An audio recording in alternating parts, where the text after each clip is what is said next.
ಓಂ ಶಾಂತಿ. ಶಿವ ತಂದೆಯ ಮಧುರ ಮಹಾವಾಕ್ಯ. ಮುರುಳಿಯ ದಿನಾಂಕ 22/11/2023. ಪ್ರಾತಃ ಮುರುಳಿ ಬಾಪ್ದಾದ ಮಧುಬನ. ಮಧುರ ಮಕ್ಕಳೇ, ನೀವು ಬ್ರಾಹ್ಮಣರ ಹೊಸ ವೃಕ್ಷ ಇದಾಗಿದೆ. ಇದರ ವೃದ್ಧಿ ಸಹ ಆಗಬೇಕು ಹಾಗೂ ಸಂಪಾಲನೆ ಸಹ ಮಾಡಬೇಕು. ಏಕೆಂದರೆ ಹೊಸ ಗಿಡವನ್ನು ಪಕ್ಷಿಗಳು ತಿಂದು ಬಿಡುವುದು. ಮಧುರ ಮಕ್ಕಳೇ, ನೀವು ಬ್ರಾಹ್ಮಣರ ಹೊಸ ವೃಕ್ಷ ಇದಾಗಿದೆ. ಇದರ ವೃದ್ಧಿ ಸಹ ಆಗಬೇಕು ಹಾಗೂ ಸಂಪಾಲನೆ ಸಹ ಮಾಡಬೇಕು. ಏಕೆಂದರೆ ಹೊಸ ಗಿಡವನ್ನು ಪಕ್ಷಿಗಳು ತಿಂದು ಬಿಡುವುದು. ಪ್ರಶ್ನೆ: ಬ್ರಾಹ್ಮಣ ವೃಕ್ಷದಲ್ಲಿ ಬರುವ ಎಲೆಗಳು ಬಾಡಿ ಹೋಗುತ್ತವೆ ಏಕೆ? ಕಾರಣ ಮತ್ತು ನಿವಾರಣೆ ಏನು? ಬ್ರಾಹ್ಮಣ ವೃಕ್ಷದಲ್ಲಿ ಬರುವ ಎಲೆಗಳು ಬಾಡಿ ಹೋಗುತ್ತವೆ ಏಕೆ? ಕಾರಣ ಮತ್ತು ನಿವಾರಣೆ ಏನು? ಉತ್ತರ: ತಂದೆ ಏನು ಜ್ಞಾನದ ವಿಚಿತ್ರ ರಹಸ್ಯ ತಿಳಿಸುತ್ತಾರೆ, ಅದು ತಿಳಿದುಕೊಳ್ಳದ ಕಾರಣ ಸಂಶಯ ಉತ್ಪನ್ನವಾಗುವುದು. ಅದರಿಂದ ಹೊಸ ಹೊಸ ಎಲೆಗಳು ಬಾಡಿ ಹೋಗುವುದು. ಆಮೇಲೆ ವಿದ್ಯೆಯನ್ನು ಬಿಟ್ಟು ಬಿಡುತ್ತಾರೆ. ಇದರಲ್ಲಿ ತಿಳಿಸಿಕೊಡುವಂತಹ ಮಕ್ಕಳು ಬಹಳ ಬುದ್ಧಿವಂತರಾಗಿರಬೇಕು. ಒಂದು ವೇಳೆ ಸಂಶಯವಿದ್ದರೆ ದೊಡ್ಡವರ ಬಳಿ ಕೇಳಬೇಕಾಗಿದೆ. ಉತ್ತರ ಸಿಗದೇ ಹೋದರೆ ತಂದೆಯ ಬಳಿಯೂ ಸಹ ಕೇಳಬಹುದು. ಗೀತೆ. ಪ್ರಿಯತಮ ಬಂದು ಮಿಲನ ಮಾಡಿ. ಓಂ ಶಾಂತಿ. ಗೀತೆಯಂತೂ ಮಕ್ಕಳು ಬಹಳ ಸಾರಿ ಕೇಳಿರುವಿರಿ. ದುಃಖದಲ್ಲಿ ಭಗವಂತನನ್ನು ಎಲ್ಲರೂ ಕರೆಯುತ್ತಾರೆ. ನಿಮ್ಮ ಬಳಿ ಅವರು ಕುಳಿತಿದ್ದಾರೆ. ನಿಮ್ಮನ್ನು ಎಲ್ಲ ದುಃಖಗಳಿಂದ ಮುಕ್ತ ಮಾಡುತ್ತಿದ್ದಾರೆ. ನೀವು ತಿಳಿದಿರುವಿರಿ, ಪೂರ್ತಿ ದುಃಖಧಾಮದಿಂದ ಸುಖಧಾಮಕ್ಕೆ ಸರಿಯಾಗಿ ಕರೆದುಕೊಂಡು ಹೋಗುವವರು ಸುಖಧಾಮದ ಮಾಲೀಕರು ತಿಳಿಸುತ್ತಿದ್ದಾರೆ. ಅವರು ಬಂದಿದ್ದಾರೆ. ನಿಮ್ಮ ಸಮ್ಮುಖದಲ್ಲಿ ಕುಳಿತಿದ್ದಾರೆ ಮತ್ತು ರಾಜಯೋಗ ಕಲಿಸುತ್ತಿದ್ದಾರೆ. ಇದು ಯಾವುದೇ ಮನುಷ್ಯರ ಕಾರ್ಯ ಅಲ್ಲ. ನೀವು ಹೇಳುವಿರಿ, ಪರಮಪಿತ ಪರಮಾತ್ಮ ನಿಮಗೆ ಮನುಷ್ಯರಿಂದ ದೇವತೆಗಳನ್ನಾಗಿ ಮಾಡಲು ರಾಜಯೋಗ ಕಲಿಸಿದ್ದಾರೆ. ಮನುಷ್ಯನನ್ನು ದೇವತೆಯನ್ನಾಗಿ ಮಾಡಲು ಸಾಧ್ಯವಿಲ್ಲ. ಮನುಷ್ಯರು ದೇವತಾ ಕ್ರಿಯೆ ಮಾಡಲು ಸಾಧ್ಯವಿಲ್ಲ. ಇದು ಯಾರ ಮಹಿಮೆಯಾಗಿದೆ? ಬಾಬಾರವರದು. ಮನುಷ್ಯರಿಂದ ದೇವತೆಗಳನ್ನಾಗಿ ಮಾಡುವವರು ಶಿವ ತಂದೆ ಒಬ್ಬರೇ ಆಗಿದ್ದಾರೆ. ಸರಿಯಾದ ದೇವತೆಗಳು ಸತ್ಯಯುಗದಲ್ಲಿ ಇರುತ್ತಾರೆ. ಈ ಸಮಯದಲ್ಲಿ ದೇವತೆಗಳು ಇರುವುದೇ ಇಲ್ಲ. ಆದ್ದರಿಂದ ಖಂಡಿತವಾಗಿ ಸ್ವರ್ಗದ ಸ್ಥಾಪನೆ ಮಾಡುವವರೇ ಮನುಷ್ಯರನ್ನು ದೇವತೆಗಳನ್ನಾಗಿ ಮಾಡುತ್ತಾರೆ. ಪರಮಪಿತ ಪರಮಾತ್ಮ ಯಾರನ್ನು ಶಿವ ಎಂದು ಸಹ ಹೇಳುತ್ತಾರೆ. ಅವರು ಇಲ್ಲಿ ಪತಿತರನ್ನು ಪಾವನ ಮಾಡಲು ಬರಬೇಕಾಗುವುದು. ಈಗ ಅವರು ಬರುವುದು ಹೇಗೆ? ಪತಿತ ಪ್ರಪಂಚದಲ್ಲಿ ಕೃಷ್ಣನ ಶರೀರ ಸಹ ಸಿಗಲು ಸಾಧ್ಯವಿಲ್ಲ. ಮನುಷ್ಯರಂತೂ ತಬ್ಬಿಬ್ಬಾಗಿದ್ದಾರೆ. ಈಗ ನೀವು ಮಕ್ಕಳು ಸಮ್ಮುಖದಲ್ಲಿ ಕೇಳುತ್ತಿರುವಿರಿ. ನೀವು ಈ ಪ್ರಪಂಚದ ಚರಿತ್ರೆ ಭೂಗೋಳವನ್ನು ತಿಳಿದಿರುವಿರಿ. ಚರಿತ್ರೆಯ ಜೊತೆ ಭೂಗೋಳ ಖಂಡಿತ ಇರುವುದು ಮತ್ತು ಚರಿತ್ರೆ ಭೂಗೋಳ ಇರುವುದು ಮನುಷ್ಯ ಸೃಷ್ಟಿಯಲ್ಲಿಯೇ. ಬ್ರಹ್ಮ ವಿಷ್ಣು ಶಂಕರರದು ಸೂಕ್ಷ್ಮವತನಕ್ಕೆ ಎಂದು ಚರಿತ್ರೆ ಭೂಗೋಳ ಎಂದು ಹೇಳಲಾಗುವುದಿಲ್ಲ. ಅದಾಗಿದೆ ಸೂಕ್ಷ್ಮವತನ. ಅಲ್ಲಿ ಕೇವಲ ಮೂವಿ ಇರುತ್ತದೆ. ಟಾಕಿಯಂತೂ ಇಲ್ಲಿದೆ. ಈಗ ಬಾಬಾ ನೀವು ಮಕ್ಕಳಿಗೆ ಇಡೀ ಪ್ರಪಂಚದ ಚರಿತ್ರೆ ಭೂಗೋಳ ಮತ್ತು ಮೂಲವತನದ ಸಮಾಚಾರ ಯಾವುದಕ್ಕೆ 3 ಲೋಕವೆಂದು ಹೇಳುತ್ತಾರೆ ಎಲ್ಲವನ್ನೂ ಕೇಳುತ್ತಾರೆ. ಈಗ ನೀವು ಬ್ರಾಹ್ಮಣರ ಹೊಸ ವೃಕ್ಷ ನೆಡಲಾಗಿದೆ. ಇದಕ್ಕೆ ವೃಕ್ಷ ಎಂದು ಹೇಳಲಾಗುವುದು. ಬೇರೆ ಏನೆಲ್ಲ ಮಠ ಪಂಥವಿದೆ ಅದಕ್ಕೆ ವೃಕ್ಷವೆಂದು ಹೇಳಲಾಗುವುದಿಲ್ಲ. ಬಲೆ ಕ್ರಿಶ್ಚಿಯನ್ ಜನರಿದ್ದಾರೆ, ಅವರು ತಿಳಿಯುತ್ತಾರೆ. ಕ್ರಿಶ್ಚಿಯನ್ ಟ್ರೀ ಬೇರೆ ಇದೆ, ಆದರೆ ಅವರಿಗೆ ಇದು ಗೊತ್ತಿಲ್ಲ. ಎಲ್ಲ ರೆಂಬೆ ಕೊಂಬೆಗಳು ಈ ದೊಡ್ಡ ವೃಕ್ಷದಿಂದ ಹೊರಬಂದಿವೆ ಎಂದು ತಿಳಿಸಿಕೊಡಬೇಕು. ಮನುಷ್ಯ ಸೃಷ್ಟಿ ಹೇಗೆ ಹುಟ್ಟಿಕೊಳ್ಳುವುದೆಂದು ಮಾತಾ ಪಿತಾ ನಂತರ ಬಾಲಕ ಅವರು ಸಹ ಒಟ್ಟಿಗೆ ಅಂತೂ ಹುಟ್ಟಿಕೊಳ್ಳುವುದಿಲ್ಲ. 2 ರಿಂದ 4, 5 ಎಲೆಗಳು ಇರುತ್ತವೆ. ನಂತರ ಕೆಲವನ್ನು ಪಕ್ಷಿಗಳು ಸಹ ತಿಂದು ಬಿಡುತ್ತವೆ. ಇಲ್ಲೂ ಸಹ ಪಕ್ಷಿ ತಿಂದು ಬಿಡುತ್ತವೆ. ಇದು ಬಹಳ ಚಿಕ್ಕ ವೃಕ್ಷವಾಗಿದೆ. ನಿಧಾನವಾಗಿ ವೃದ್ಧಿಯನ್ನು ಹೊಂದುತ್ತದೆ. ಹೇಗೆ ಮೊದಲು ಹೊಂದಿದ್ದು ಹಾಗೆ ನೀವು ಮಕ್ಕಳಿಗೆ ಈಗ ಎಷ್ಟು ತಿಳುವಳಿಕೆ ಇದೆ. ನೀವು ತ್ರಿಕಾಲದರ್ಶಿಗಳಾಗಿರುವಿರಿ. 3 ಕಾಲವನ್ನು ತಿಳಿದಿರುವವರು ತ್ರಿಲೋಕಿನಾಥ ಆಗಿರುವಿರಿ. ಅರ್ಥಾತ್ 3 ಲೋಕವನ್ನು ತಿಳಿದಿರುವವರು. ಲಕ್ಷ್ಮೀನಾರಾಯಣರನ್ನು ತ್ರಿಲೋಕಿನಾಥ ತ್ರಿಕಾಲದರ್ಶಿ ಎಂದು ಹೇಳಲಾಗುವುದಿಲ್ಲ. ಮನುಷ್ಯ ನಂತರ ಕೃಷ್ಣನನ್ನು ತ್ರಿಲೋಕಿನಾಥನೆಂದು ಹೇಳುವರು. ಯಾರು ಸೇವೆ ಮಾಡುತ್ತಾರೆ ಅವರ ಪ್ರಜೆಗಳಾಗುವರು. ತಮ್ಮ ವಾರಿಸ್ ಅನ್ನು ಸಹ ಮಾಡಬೇಕು, ಪ್ರಜೆಗಳನ್ನು ಸಹ ಮಾಡಬೇಕು. ಆದ್ದರಿಂದ ಇದು ಬುದ್ಧಿಯಲ್ಲಿ ಇರಬೇಕು. ನಾನು ತ್ರಿಲೋಕಿನಾಥನಾಗಿದ್ದೇನೆ. ಈ ಮಾತು ಬಹಳ ವಿಚಿತ್ರವಾಗಿದೆ. ಮಕ್ಕಳು ಪೂರ್ತಿ ತಿಳಿಸಲು ಸಾಧ್ಯವಿಲ್ಲ. ಏಕೆಂದರೆ ಕಟ್ಟುವುದರ ಬದಲು ಕೆಡವುವುದನ್ನು ಮಾಡಿಬಿಡುತ್ತಾರೆ. ಚಿಗುರಿರುವ ಎಲೆಗಳನ್ನು ಬಾಡಿಸಿ ಬಿಡುತ್ತಾರೆ. ನಂತರ ವಿದ್ಯೆಯನ್ನು ಬಿಟ್ಟು ಬಿಡುತ್ತಾರೆ. ನಾವು ಹೇಳುತ್ತೇವೆ, ಕಲ್ಪದ ಹಿಂದೆಯೂ ಸಹ ಹೀಗೆ ಆಗಿತ್ತು. ಕಳೆದದ್ದು ಕಳೆದು ಹೋದಂತೆ ನೋಡಿ. ಈಗ ನೀವು ಮಕ್ಕಳು ಇಡೀ ಸೃಷ್ಟಿಯ ಆದಿ ಮಧ್ಯ ಅಂತ್ಯವನ್ನು ತಿಳಿದಿರುವಿರಿ. ಚರಿತ್ರೆ ಮತ್ತು ಭೂಗೋಳ ತಿಳಿದಿರುವಿರಿ. ಬಾಕಿ ಮನುಷ್ಯರು ಬಹಳ ಮಾತುಗಳಂತೂ ಆಡುತ್ತಾರಲ್ಲವೇ. ಏನೇನು ಬರೆಯುತ್ತಾರೆ, ಹೇಗೆ ನಾಟಕ ಮಾಡುತ್ತಾರೆ. ಭಾರತ ಬಹಳ ಜನರನ್ನು ಅವತಾರ ಎಂದು ಒಪ್ಪುತ್ತಾರೆ. ಭಾರತವೇ ತನ್ನ ನೌಕೆಯನ್ನು ನರಕ ಮಾಡಿದೆ. ಈಗ ನೀವು ಮಕ್ಕಳು ಮುಖ್ಯವಾಗಿ ಭಾರತಕ್ಕೆ, ಸಾಮಾನ್ಯವಾಗಿ ಪ್ರಪಂಚಕ್ಕೆ ಪರಿಹಾರವನ್ನು ಮಾಡುವಿರಿ. ಈ ಜಗತ್ತಿನ ಚಕ್ರ ಸುತ್ತುತ್ತಿರುತ್ತದೆ. ನಾವು ಮೇಲಿದ್ದಾಗ ನರಕ ಕೆಳಗಿರುತ್ತದೆ. ಹೇಗೆ ಸೂರ್ಯ ಮುಳುಗಿದಾಗ ಹೇಳುತ್ತಾರೆ ಸಮುದ್ರ ಕೆಳಗೆ ಹೋಗುತ್ತದೆ ಎಂದು, ಆದರೆ ಅದು ಹೋಗುವುದಿಲ್ಲ. ದ್ವಾರಕೆ ಎಲ್ಲ ಮುಳುಗಿ ಹೋಗಿದೆ ಎಂದು ತಿಳಿಯುತ್ತಾರೆ. ಮನುಷ್ಯರ ಬುದ್ಧಿ ಅದ್ಭುತವಾಗಿದೆಯಲ್ಲವೇ. ಈಗ ನೀವು ಎಷ್ಟು ಶ್ರೇಷ್ಠರಾಗಿರುತ್ತಿರುವಿರೋ, ಎಷ್ಟು ಖುಷಿ ಇರಬೇಕಾಗಿದೆ.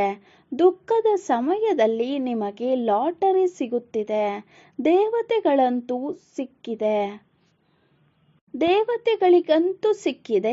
ಇದು ನಿಮಗೆ ದುಃಖದಿಂದ ನಂತರ ಅಪಾರವಾದ ಸುಖ ಸಿಗುವುದು. ಎಷ್ಟು ಖುಷಿಯಾಗುವುದು. ಭವಿಷ್ಯ 21 ಜನ್ಮಕ್ಕಾಗಿ ಸ್ವರ್ಗದ ಮಾಲೀಕರಾಗುವಿರಿ. ಮನುಷ್ಯರು ಹೇಳುತ್ತಾರೆ ಗೀತೆಯ ಜ್ಞಾನವು ಸತ್ಸಂಗವಾಗಿದೆ ಎಂದು. ಎಷ್ಟು ಸತ್ಸಂಗ ಸಾಯಿಬಾಬಾ ಮುಂತಾದವರದು ಇದೆ. ಬಹಳ ಅಂಗಡಿಗಳಿಗೆ ಇದೊಂದೇ ಇರುವ ಹಟ್ಟಿಯಾಗಿದೆ. ಬ್ರಹ್ಮ ಕುಮಾರಿಯರದು ಜಗದಂಬ ಆಗಿದ್ದಾರೆ. ಬ್ರಹ್ಮನ ಮುಖವಂಶಾವಳಿ. ಸರಸ್ವತಿ ಬ್ರಹ್ಮರವರ ಮಗಳು ಪ್ರಸಿದ್ಧರಾಗಿದ್ದಾರೆ. ನೀವು ತಿಳಿದಿರುವಿರಿ. ಮಾತಾಪಿತರಿಂದ ನಮಗೆ ಅಪಾರವಾದ ಸುಖ ಸಿಕ್ಕಿತ್ತು. ಈಗ ಆ ತಾಯಿ ತಂದೆ ಸಿಕ್ಕಿದ್ದಾರೆ. ಅಪಾರವಾದ ಸುಖ ಕೊಡುತ್ತಿದ್ದಾರೆ. ಒಳ್ಳೆಯದು. ಮಾತಾಪಿತರಿಗೆ ಜನ್ಮ ಕೊಟ್ಟವರು ಯಾರು?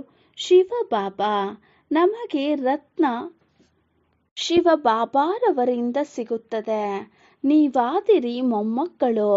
ನಾವು ಈಗ ಅಪಾರವಾದ ಸುಖವನ್ನು ಬೇಹದ್ದಿನ ತಂದೆಯಿಂದ ಬ್ರಹ್ಮ ಸರಸ್ವತಿ ಮಾತಾಪಿತರ ಮುಖಾಂತರ ಪಡೆಯುತ್ತಿದ್ದೇವೆ. ಕೊಡುವಂತಹವರು ಅವರಾಗಿದ್ದಾರೆ. ಎಷ್ಟು ಸಹಜವಾದ ಮಾತಾಗಿದೆ. ನಂತರ ತಿಳಿಸಿಕೊಡಬೇಕು.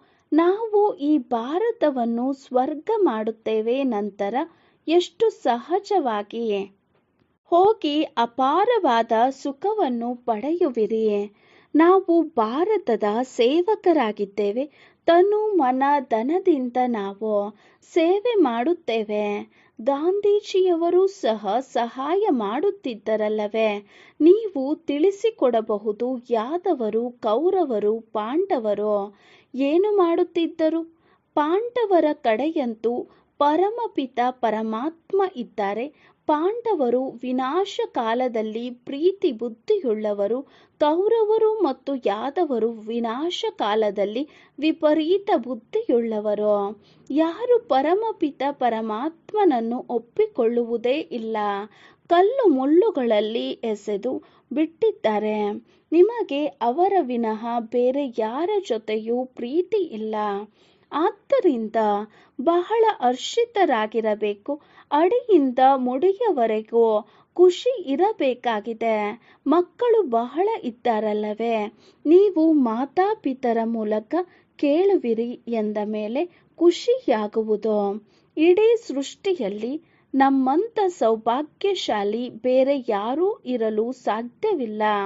ನಮ್ಮಲ್ಲಿಯೂ ಸಹ ಕೆಲವರು ಪದಂ ಭಾಗ್ಯಶಾಲಿ, ಕೆಲವರು ಸೌಭಾಗ್ಯಶಾಲಿ, ಕೆಲವರು ಭಾಗ್ಯಶಾಲಿ ಮತ್ತು ಕೆಲವರು ದುರ್ಭಾಗ್ಯಶಾಲಿ ಸಹ ಇದ್ದಾರೆ. ಯಾರು ಆಶ್ಚರ್ಯವಾಗಿ ಓಡಿ ಹೋಗುತ್ತಾರೆ ಅವರಿಗೆ ಹೇಳಲಾಗುತ್ತದೆ ಮಹಾನ್ ದುರ್ಭಾಗ್ಯಶಾಲಿಯೇ. ಯಾವುದಾದರೂ ಕಾರಣದಿಂದ ತಂದೆಗೆ ವಿಚ್ಛೇದನ ಕೊಟ್ಟು ಬಿಡುತ್ತಾರೆ. ತಂದೆಯಂತೂ ಬಹಳ ಮಧುರರಾಗಿದ್ದಾರೆ, ತಿಳಿಯುತ್ತಾರೆ. ಶಿಕ್ಷೆ ಕೊಟ್ಟರೆ ಎಲ್ಲಿ ವಿಚ್ಛೇದನ ಕೊಟ್ಟು ಬಿಡುವರೋ ಎಂದು ತಿಳಿಸುತ್ತಾರೆ. ನೀವು ವಿಕಾರದಲ್ಲಿ ಹೋಗಿ ಕುಲದ ಹೆಸರಿಗೆ ಕಳಂಕ ತರುವಿರಿ.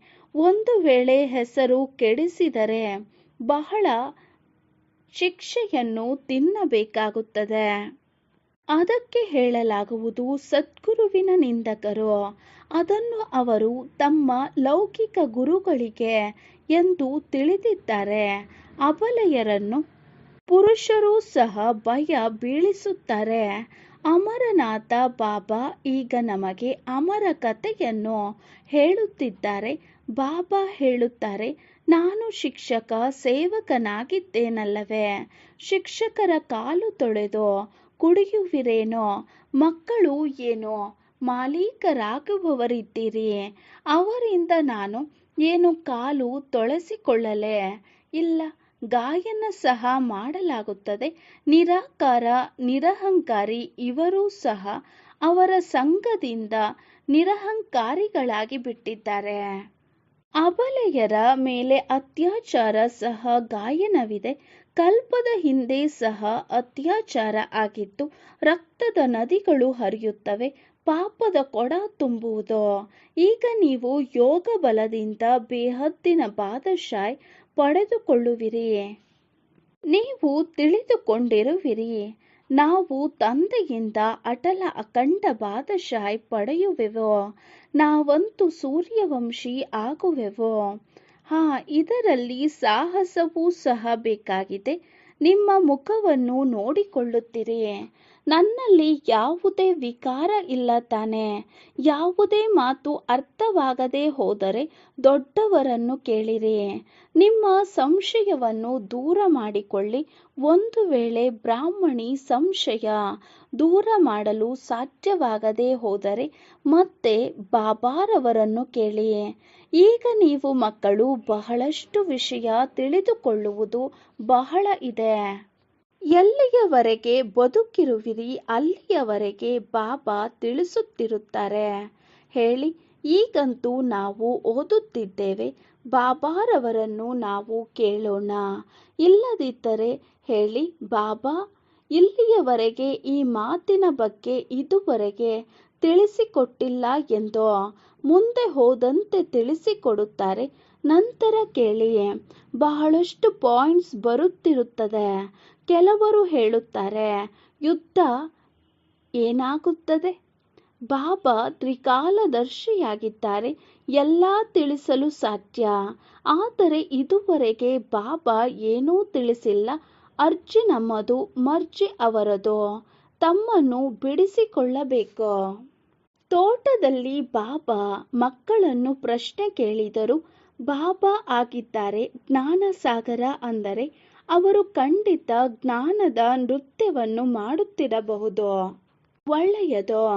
ಯಾವಾಗ ಭಕ್ತಿ ಮಾರ್ಗದಲ್ಲಿ ಶಿವಬಾಬಾ ಎಲ್ಲರ ಮನೋಕಾಮನೆಯನ್ನು ಪೂರ್ಣ ಮಾಡಿ ಪಾತ್ರ ಅಭಿನಯಿಸುತ್ತಾರೆ ಅಂದರೆ ಆ ಸಮಯದಲ್ಲಿ ಅವರಿಗೆ ಈ ಸಂಕಲ್ಪವಿರಬಹುದು, ನಾನು ಭಾರತದಲ್ಲಿ ಸಂಗಮದಲ್ಲಿ ಹೋಗಿ ಮಕ್ಕಳಿಗೆ ಈ ರಾಜಯೋಗ ಕಲಿಸಬೇಕು, ಸ್ವರ್ಗದ ಮಾಲೀಕರನ್ನಾಗಿ ಮಾಡಬೇಕು. ಈ ಸಂಕಲ್ಪ ಬರುವುದಾ ಅಥವಾ ಬರುವ ಸಮಯ ಆದಾಗ ಆ ಸಂಕಲ್ಪ ಬರುವುದ ವಿಚಾರ ಹೇಳುತ್ತದೆ. ಈ ಸಂಕಲ್ಪ ಬರುವುದಿಲ್ಲ. ಭಲೆ ಅವರಲ್ಲಿ ಜ್ಞಾನ ಮರ್ಜ್ ಆಗಿದೆ, ಆದರೂ ಇಮರ್ಜ್ ಯಾವಾಗ ಆಗುವುದೆಂದರೆ ಯಾವಾಗ ಬರುವ ಸಮಯ ಬರುತ್ತದೆ ಆಗ. ಹಾಗೆ ನೋಡಿದರೆ ನಮ್ಮಲ್ಲೂ ಸಹ 84 ಜನ್ಮಗಳ ಪಾತ್ರ ಮರ್ಜ್ ಆಗಿದೆಯಲ್ಲವೇ. ಗಾಯನ ಸಹ ಮಾಡಲಾಗುತ್ತದೆ ಭಗವಂತನಿಗೆ. ಹೊಸ ಸೃಷ್ಟಿಯ ರಚನೆಯ ಸಂಕಲ್ಪ ಬಂದಿತು. ಹೇಗೆ ನೋಡಿದರೆ ಯಾವಾಗ ಸಮಯವಾಗುವುದೋ ಆಗ ಸಂಕಲ್ಪ ನಡೆಯುವುದು. ಇದು ಸಹ ಡ್ರಾಮಾದಲ್ಲಿ ನಿಗದಿಯಾಗಿದೆ. ಇದು ಬಹಳ ಗುಹ್ಯ ಮಾತಾಗಿದೆ. ಒಳ್ಳೆಯದು. ಮಧುರಾತಿ ಮಧುರ ಅಗಲಿ ಹೋಗಿ ಮರಳಿ ಸಿಕ್ಕಿರುವಂತಹ ಮಕ್ಕಳಿಗೆ ಪ್ರೀತಿಯ ಮಾತಾಪಿತಾ ಬಾಪ್ದಾದಾರವರ ನೆನಪು, ಪ್ರೀತಿ ಹಾಗೂ ಸುಪ್ರಭಾತ. ಆತ್ಮೀಯ ಮಕ್ಕಳಿಗೆ ಆತ್ಮೀಯ ತಂದೆಯ ನಮಸ್ತೆ. ನಾವು ಆತ್ಮಿಕ ಮಕ್ಕಳ ಆತ್ಮಿಕ ತಂದೆಗೆ ನಮಸ್ತೆ ನಮಸ್ತೆ ನಮಸ್ತೆ. ರಾತ್ರಿಯ ತರಗತಿ ದಿನಾಂಕ 13/1/1969. ಮಕ್ಕಳು ಯಾವಾಗ ಇಲ್ಲಿ ಬಂದು ಕುಳಿತುಕೊಳ್ಳುತ್ತಾರೆ ಆಗ ತಂದೆ ಕೇಳುತ್ತಾರೆ, ಮಕ್ಕಳೇ ಶಿವ ಬಾಬಾರವರ ನೆನಪಿದೆಯೇ? ನಂತರ ವಿಶ್ವದ ಬಾದಶಾಹಿಯನ್ನು ನೆನಪು ಮಾಡುವಿರಾ? ಬೇಹದ್ದಿನ ತಂದೆಯ ಹೆಸರಾಗಿದೆ ಶಿವ. ಆದರೆ ಭಾಷೆಯ ಕಾರಣ ಬೇರೆ ಬೇರೆ ಹೆಸರನ್ನು ಇಟ್ಟಿದ್ದಾರೆ. ಹೇಗೆ ಬಾಂಬೆಯಲ್ಲಿ ಬಬುಲ್ನಾಥ ಎಂದು ಹೇಳುತ್ತಾರೆ, ಏಕೆಂದರೆ ಅವರು ಮುಳ್ಳುಗಳನ್ನು ಹೂಗಳನ್ನಾಗಿ ಮಾಡುತ್ತಾರೆ. ಸತ್ಯಯುಗದಲ್ಲಿ ಇದೆ ಹೂವು, ಇಲ್ಲಿ ಎಲ್ಲ ಮುಳ್ಳುಗಳು. ಆದ್ದರಿಂದ ತಂದೆ ಆತ್ಮೀಯ ಮಕ್ಕಳನ್ನು ಕೇಳುತ್ತಾರೆ, ಬೇಹದ್ದಿನ ತಂದೆಯ ನೆನಪಿನಲ್ಲಿ ಎಷ್ಟು ಸಮಯ ಇರುವಿರಿ? ಅವರ ಹೆಸರಾಗಿದೆ ಶಿವ, ಕಲ್ಯಾಣಕಾರಿಯೇ. ನೀವು ಎಷ್ಟು ನೆನಪು ಮಾಡುವಿರಿ ಅಷ್ಟು ಜನ್ಮ ಜನ್ಮಾಂತರದ ಪಾಪ ತುಂಡು ಆಗುವುದು. ಸತ್ಯಯುಗದಲ್ಲಿ ಪಾಪವು ಆಗುವುದೇ ಇಲ್ಲ. ಅದಾಗಿದೆ ಪುಣ್ಯಾತ್ಮರ ಪ್ರಪಂಚ, ಇದಾಗಿದೆ ಪಾಪಾತ್ಮರ ಪ್ರಪಂಚ. ಪಾಪ ಮಾಡಿಸುವಂತಹವರು 5 ವಿಕಾರ. ಸತ್ಯಯುಗದಲ್ಲಿ ರಾವಣ ಇರುವುದೇ ಇಲ್ಲ. ಅವನಾಗಿದ್ದಾನೆ ಇಡೀ ಪ್ರಪಂಚದ ಶತ್ರು. ಈ ಸಮಯ ಇಡೀ ಪ್ರಪಂಚದಲ್ಲಿ ರಾವಣನ ರಾಜ್ಯ ಇದೆ. ಎಲ್ಲರೂ ದುಃಖಿ ತಮೋ ಪ್ರಧಾನರಾಗಿದ್ದಾರೆ. ಆಗ ಹೇಳಲಾಗುವುದು, ಮಕ್ಕಳೇ ನನ್ನೊಬ್ಬನನ್ನೇ ನೆನಪು ಮಾಡಿ. ಇದು ಗೀತೆಯ ಅಕ್ಷರವಾಗಿದೆ. ತಂದೆ ಖುದ್ ಹೇಳುತ್ತಾರೆ, ದೇಹ ಸಹಿತ ಎಲ್ಲ ಸಂಬಂಧವನ್ನು ಬಿಟ್ಟು ನನ್ನೊಬ್ಬನನ್ನೇ ನೆನಪು ಮಾಡಿ. ಮೊದಲು ನೀವು ಸುಖದ ಸಂಬಂಧದಲ್ಲಿ ಇದ್ದಿರಿ, ನಂತರ ರಾವಣನ ಬಂಧನದಲ್ಲಿ ಬಂದಿರಿ. ಮತ್ತೆ ಈಗ ಸುಖದ ಸಂಬಂಧದಲ್ಲಿ ಬರಬೇಕಾಗಿದೆ. ನಿಮ್ಮನ್ನು ಆತ್ಮ ಎಂದು ತಿಳಿದುಕೊಂಡು ತಂದೆಯನ್ನು ನೆನಪು ಮಾಡಿ. ಈ ಶಿಕ್ಷಣ ತಂದೆ ಸಂಗಮ ಯುಗದಲ್ಲಿ ಮಾತ್ರ ಕೊಡುತ್ತಾರೆ. ತಂದೆ ಸ್ವಯಂ ಹೇಳುತ್ತಾರೆ, ನಾನು ಪರಮಧಾಮದಲ್ಲಿ ಇರುವವನು. ನಿಮಗೆ ತಿಳಿಸಿಕೊಡಲು ಈ ಶರೀರದಲ್ಲೇ ಪ್ರವೇಶ ಮಾಡಿರುವೆನು. ತಂದೆಯು ಹೇಳುತ್ತಾರೆ, ಪವಿತ್ರರಾಗದ ಹೊರತು ನೀವು ನನ್ನ ಬಳಿ ಬರಲು ಸಾಧ್ಯವಿಲ್ಲ. ಈಗ ಹೇಗೆ ಪಾವನರಾಗುವಿರಿ? ಕೇವಲ ನನ್ನನ್ನು ನೆನಪು ಮಾಡಿ. ಭಕ್ತಿ ಮಾರ್ಗದಲ್ಲಿಯೂ ಸಹ ಕೇವಲ ನನ್ನ ಪೂಜೆ ಮಾಡುತ್ತಿದ್ದಿರಿ. ಅದಕ್ಕೆ ಅವ್ಯಭಿಚಾರಿ ಪೂಜೆ ಎಂದು ಹೇಳಲಾಗುವುದು. ಈಗ ನಾನು ಪತಿತ ಪಾವನನಾಗಿದ್ದೇನೆ. ಆದ್ದರಿಂದ ನೀವು ನನ್ನನ್ನು ನೆನಪು ಮಾಡಿದಾಗ ನಿಮ್ಮ ಜನ್ಮ ಜನ್ಮಾಂತರದ ಪಾಪ ತುಂಡು ಆಗುವುದು. 63 ಜನ್ಮಗಳ ಪಾಪ ಇದೆ. ಸನ್ಯಾಸಿಗಳು ಯಾರೂ ರಾಜಯೋಗವನ್ನು ಕಲಿಸಲು ಸಾಧ್ಯವಿಲ್ಲ. ತಂದೆಯೇ ಕಲಿಸುತ್ತಾರೆ. ವಾಸ್ತವದಲ್ಲಿ ಈ ಶಾಸ್ತ್ರ, ಭಕ್ತಿ ಮುಂತಾದವುಗಳು ಪ್ರವೃತ್ತಿ ಮಾರ್ಗದವರಿಗಾಗಿ. ಸನ್ಯಾಸಿಗಳಂತೂ ಕಾಡಿಗೆ ಹೋಗಿ ಕುಳಿತುಕೊಳ್ಳುತ್ತಾರೆ ಮತ್ತು ಬ್ರಹ್ಮನನ್ನು ನೆನಪು ಮಾಡುತ್ತಾರೆ. ಈಗ ತಂದೆ ಹೇಳುತ್ತಾರೆ, ಸರ್ವರ ಸದ್ಗತಿದಾತ ನಾನಾಗಿದ್ದೇನೆ. ಆದ್ದರಿಂದ ನನ್ನನ್ನು ನೆನಪು ಮಾಡುವುದರಿಂದ ನೀವು ಇದು ಅಂದರೆ ಲಕ್ಷ್ಮೀನಾರಾಯಣರು ಆಗುವಿರಿ. ಗುರಿ ಉದ್ದೇಶವು ಎದುರಿಗಿದೆ. ಎಷ್ಟು ಓದಿಸುವಿರಿ ಅಷ್ಟು ಶ್ರೇಷ್ಠ ಪದವಿಯನ್ನು ದೈವಿ ರಾಜಧಾನಿಯಲ್ಲಿ ಪಡೆಯುವಿರಿ. ಅಲ್ಫ್ ಆಗಿದ್ದಾರೆ. ಒಬ್ಬ ತಂದೆ ರಚನೆಯಿಂದ ರಚನೆಗೆ ಆಸ್ತಿ ಸಿಗುವುದಿಲ್ಲ. ಇವರಾಗಿದ್ದಾರೆ ಬೇಹದ್ದಿನ ತಂದೆ. ಅವರೇ ಬೇಹದ್ದಿನ ಆಸ್ತಿಯನ್ನು ಕೊಡುತ್ತಾರೆ. ನೀವು ಸ್ವರ್ಗದಲ್ಲಿ ಸದ್ಗತಿಯಲ್ಲಿರುವಿರಿ. ಬಾಕಿ ಎಲ್ಲ ಆತ್ಮರು ಮನೆಗೆ ವಾಪಸ್ ಹೋಗಿಬಿಡುವರು. ಮುಕ್ತಿ ಜೀವನ್ಮುಕ್ತಿ, ಗತಿ ಸದ್ಗತಿ, ಅಕ್ಷರವೇ ಶಾಂತಿಧಾಮ, ಸುಖಧಾಮ ಆಗಿದೆ. ತಂದೆಯ ನೆನಪಿಲ್ಲದೆ ಮನೆಗೆ ಹೋಗಲು ಸಾಧ್ಯವಿಲ್ಲ. ಆತ್ಮ ಅಗತ್ಯವಾಗಿ ಪವಿತ್ರ ಆಗಲೇಬೇಕು. ಇವರೆಲ್ಲರೂ ನಾಸ್ತಿಕರು. ತಂದೆಯನ್ನು ತಿಳಿದುಕೊಂಡಿಲ್ಲ. ಈಗ ನೀವು ಆಸ್ತಿಕರಾಗುತ್ತಿರುವಿರಿ. ಗಾಯನ ಸಹ ಇದೆ. ವಿನಾಶಕಾಲೇ ವಿಪರೀತ ಬುದ್ಧಿ ವಿನಶಂತಿ. ಈಗ ವಿನಾಶ ಕಾಲವಲ್ಲವೇ? ಚಕ್ರ ಅಗತ್ಯವಾಗಿ ತಿರುಗಲೇಬೇಕು. ವಿನಾಶ ಕಾಲದಲ್ಲಿ ಯಾರದು ಪ್ರೀತಿ ಬುದ್ಧಿ ಇದೆ ಅವರದು ವಿಜಯಂತಿ. ತಂದೆ ಎಷ್ಟು ಸಹಜವಾಗಿ ತಿಳಿಸುತ್ತಾರೆ. ಆದರೆ ಮಾಯಾ ರಾವಣ ಮರೆಸಿಬಿಡುತ್ತಾನೆ. ಈಗ ಈ ಹಳೆಯ ಪ್ರಪಂಚದ ಅಂತ್ಯವಾಗಿದೆ. ಅದಾಗಿದೆ ಅಮರಲೋಕ. ಅಲ್ಲಿ ಮೃತ್ಯು ಇರುವುದಿಲ್ಲ.